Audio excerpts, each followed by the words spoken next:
సంవత్సరాల తరబడి government job కోసం వేచి చూస్తున్నారా? కేవలం 8 నెలల్లో మీ కల నెరవేర్చుకోండి. వెంటనే కింది నెంబర్స్ కి కాల్ చేయండి. देखो ये 3 जने की सूचना है, बाकी हजे कोई और सूचना नहीं ते ये भी बर्न इंजरीज है मोस्ट प्रॉब्ली बाकी जाके अंदर देखेंगे। सर किन्ने के धमाके होए सर किन्ने के धमाके होने की बात हुई है। चलो ਜਿਹੜੇ ਡਰੋਨ ਸੀਗੇ ਉਹਨਾਂ ਨੂੰ ਮੈਜੋਰਿਟੀ ਡਰੋਨਸ ਨੂੰ ਜਿਹੜੇ ਆਰਮੀ ਵੱਲੋਂ ਨਿਊਟਰਲਾਈਜ਼ ਕਰ ਲਿਆ। ਬਾਕੀ ਜਿਹੜੇ ਕੁਝ ਆਹ ਜਿਵੇਂ 21 ਹੋਇਆ ਜਿਹੜਾ ਇਨਸੀਡੈਂਟ ਜਿਹੜਾ ਸਾਹਮਣੇ ਆਇਆ, ਬਾਕੀ ਸਾਡੀ ਟੀਮ ਬਾਹਰ ਹੈ ਤੇ ਅਸੀਂ ਦੇਖ ਲਾਂਗੇ ਜੇ ਕੁਝ ਵੀ ਹੋਊਗਾ। ਪ੍ਰਸ਼ਾਸਨ ਦੀ ਨਾਕਾਮੀ ਨਹੀਂ ਮੰਨਦੇ 4 ਤੋਂ 5 ਫਾਇਰ ਉਸ ਤੋਂ ਬਾਅਦ ਬਲੈਕ ਆਊਟ ਕੀਤਾ ਗਿਆ, ਲਾਈਟਾਂ ਸਾਰੇ ਚੱਲ ਰਹੀ ਸੀ। ਨਹੀਂ ਉਹ ਤਾਂ ਇਮੀਡੀਏਟਲੀ ਜਦੋਂ ਸਾਡੇ ਕੋਲ ਇਨਫੋਰਮੇਸ਼ਨ ਉਹਦੀ ਆਈ ਸੀ ਉਦੋਂ ਹੀ ਨਾਲ ਦੀ ਨਾਲ ਅਜੇ ਤੱਕ ਇਹੀ ਇੰਜਰਡ ਹੁੰਦਾ ਮਾਮਲਾ ਸਾਹਮਣੇ ਆਇਆ, ਕੋਈ ਹੋਰ ਤਾਂ ਨਹੀਂ ਮਾਮਲਾ ਸਾਹਮਣੇ ਆਇਆ, ਹੋਰ ਕੋਈ ਨਹੀਂ ਸਾਹਮਣੇ ਆਇਆ।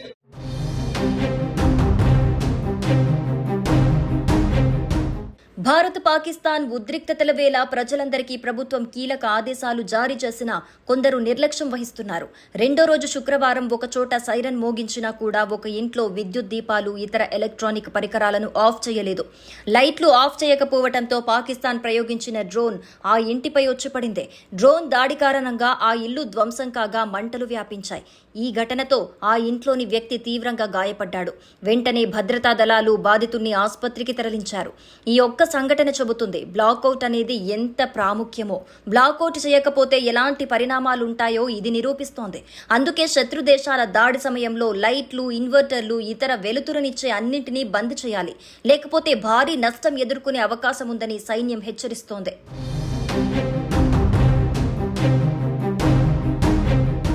భారత్ పాక్ ఉద్రిక్తతల నేపథ్యంలో ప్రధాని మోడీ నివాసంలో కీలక భేటీ నిర్వహించారు. ప్రధాని మోడీ అధ్యక్షతన జరిగిన ఈ సమావేశానికి భారత త్రివిధ దళ ఉన్నతాధికారులు హాజరయ్యారు. Chief of defence staff general Anil Chauhan, జాతీయ భద్రతా సలహాదారు అజిత్ దోవల్ కూడా ఈ భేటీలో పాల్గొన్నారు. పాక్ చేసిన దాడులు, దానికి కౌంటర్ గా భారత ప్రతిదాడులకు సంబంధించిన పరిణామాలను అధికారులు ప్రధానికి వివరించారు. ఉద్రిక్తతల వేళ త్రివిధ దళాధిపతులతో ఒకేసారి ప్రధాని భేటీ కావడంతో ఈ సమావేశానికి ప్రాధాన్యత సంతరించుకుంది. ఇక మరోవైపు టెరిటోరియల్ ఆర్మీని రంగంలోకి దించేందుకు కేంద్రం సమాయత్తమైంది. దీనికోసం భారత ఆర్మీ చీఫ్ కు కేంద్రం మరిన్ని అధికారాలను అప్పగించింది. డ్రోన్లు, మిసైల్స్ తో దాడులు చేసిన పాక్ ను భారత్ సమర్థంగా అడ్డుకుంది. ఆ రెండు విఫలం కావడంతో పాక్ మరో కుతంత్రానికి తెర తీసేందుకు ప్రయత్నిస్తున్నట్టుగా తెలుస్తోంది. సరిహద్దు ప్రాంతాల్లో దాడులు చేసి భారత్ ను ఇబ్బంది పెట్టాలనేదే పాక్ పన్నాగం. దీనితో ఆ దేశానికి అలాంటి అవకాశం ఇవ్వకుండా భారత ఆర్మీని మరింత దృఢంగా తయారు చేసేందుకు కేంద్రం నిర్ణయం తీసుకుంది.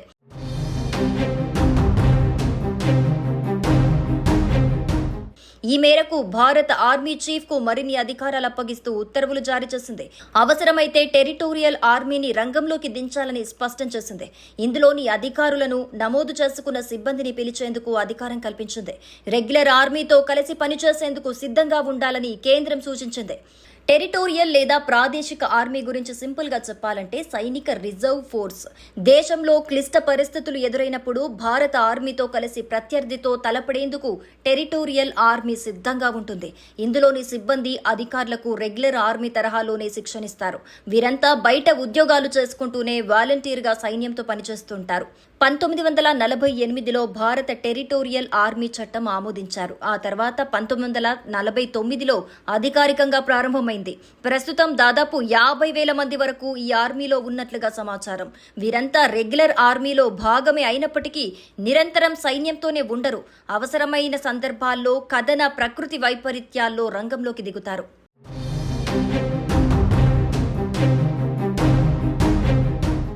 देखो ये 3 जने की सूचना है, बाकी हजे कोई और सूचना नहीं ते ये भी बर्न इंजरीज है मोस्ट प्रॉब्ली बाकी जाके अंदर देखेंगे। सर किन्ने के धमाके होए सर किन्ने के धमाके होने की बात हुई है। चलो ਜਿਹੜੇ ਡਰੋਨ ਸੀਗੇ ਉਹਨਾਂ ਨੂੰ ਮੈਜੋਰਿਟੀ ਡਰੋਨਸ ਨੂੰ ਜਿਹੜੇ ਆਰਮੀ ਵੱਲੋਂ ਨਿਊਟਰਲਾਈਜ਼ ਕਰ ਲਿਆ। ਬਾਕੀ ਜਿਹੜੇ ਕੁਝ ਆਹ ਜਿਵੇਂ 21 ਹੋਇਆ ਜਿਹੜਾ ਇਨਸੀਡੈਂਟ ਜਿਹੜਾ ਸਾਹਮਣੇ ਆਇਆ, ਬਾਕੀ ਸਾਡੀ ਟੀਮ ਬਾਹਰ ਹੈ ਤੇ ਅਸੀਂ ਦੇਖ ਲਾਂਗੇ ਜੇ ਕੁਝ ਵੀ ਹੋਊਗਾ। ਪ੍ਰਸ਼ਾਸਨ ਦੀ ਨਾਕਾਮੀ ਨਹੀਂ ਮੰਨਦੇ 4 ਤੋਂ 5 ਫਾਇਰ ਉਸ ਤੋਂ ਬਾਅਦ ਬਲੈਕ ਆਊਟ ਕੀਤਾ ਗਿਆ, ਲਾਈਟਾਂ ਸਾਰੇ ਚੱਲ ਰਹੀ ਸੀ। ਨਹੀਂ ਉਹ ਤਾਂ ਇਮੀਡੀਏਟਲੀ ਜਦੋਂ ਸਾਡੇ ਕੋਲ ਇਨਫੋਰਮੇਸ਼ਨ ਉਹਦੀ ਆਈ ਸੀ ਉਦੋਂ ਹੀ ਨਾਲ ਦੀ ਨਾਲ ਅਜੇ ਤੱਕ ਇਹੀ ਇੰਜਰਡ ਹੁੰਦਾ ਮਾਮਲਾ ਸਾਹਮਣੇ ਆਇਆ, ਕੋਈ ਹੋਰ ਤਾਂ ਨਹੀਂ ਮਾਮਲਾ ਸਾਹਮਣੇ ਆਇਆ, ਹੋਰ ਕੋਈ ਨਹੀਂ ਸਾਹਮਣੇ ਆਇਆ।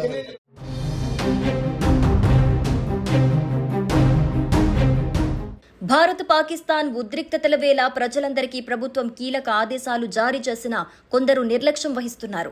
రెండో రోజు శుక్రవారం ఒకచోట సైరన్ మోగించినా కూడా ఒక ఇంట్లో విద్యుత్ దీపాలు, ఇతర ఎలక్ట్రానిక్ పరికరాలను ఆఫ్ చేయలేదు. లైట్లు ఆఫ్ చేయకపోవడంతో పాకిస్తాన్ ప్రయోగించిన డ్రోన్ ఆ ఇంటిపై వచ్చి పడింది. డ్రోన్ దాడి కారణంగా ఆ ఇల్లు ధ్వంసం కాగా మంటలు వ్యాపించాయి. ఈ ఘటనతో ఆ ఇంట్లోని వ్యక్తి తీవ్రంగా గాయపడ్డాడు. వెంటనే భద్రతా దళాలు బాధితుణ్ణి ఆసుపత్రికి తరలించారు. ఈ ఒక్క సంఘటన చెబుతుంది బ్లాకౌట్ అనేది ఎంత ప్రాముఖ్యమో. బ్లాకౌట్ చేయకపోతే ఎలాంటి పరిణామాలుంటాయో ఇది నిరూపిస్తోంది. అందుకే శత్రు దేశాల దాడి సమయంలో లైట్లు, ఇన్వర్టర్లు, ఇతర వెలుతురునిచ్చే అన్నింటినీ బంద్ చేయాలి. లేకపోతే భారీ నష్టం ఎదుర్కొనే అవకాశం ఉందని సైన్యం హెచ్చరిస్తోంది.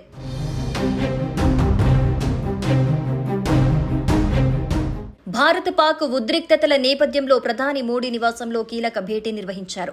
ప్రధాని మోడీ అధ్యక్షతన జరిగిన ఈ సమావేశానికి భారత త్రివిధ దళ ఉన్నతాధికారులు హాజరయ్యారు.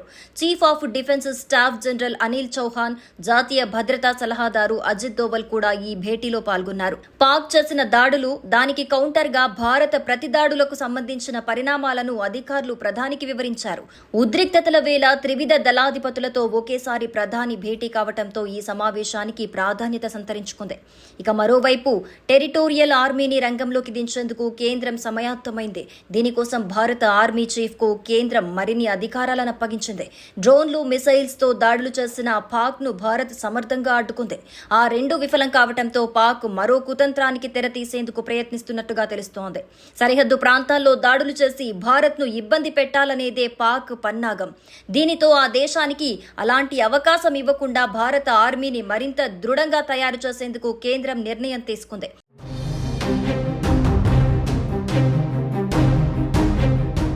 ఈ మేరకు భారత ఆర్మీ చీఫ్ కు మరిన్ని అధికారాలు అప్పగిస్తూ ఉత్తర్వులు జారీ చేసింది.